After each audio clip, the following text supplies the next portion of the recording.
हुए दही जरक पूत ए कल्लू ए का करत हईला। अरे दादा हो हमार बड़की माई आई गई लब का हुई।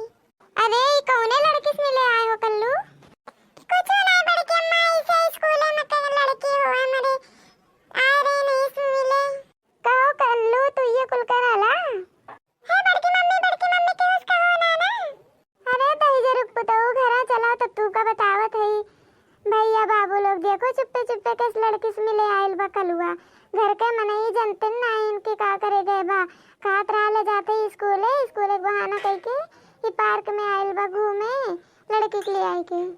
चलो तोरे माई से आज कही दी तू सुधार दे मार के तहार रतिया बहुत बिगड़ गइल बा। ए बड़की मम्मी तू के बताई सकी हम ये बातें केहू ना दे जरूर पुतऊ हम नीक घर और देखले है ना हम काली देखी केकर घर हुए इतना नीक लगत बा।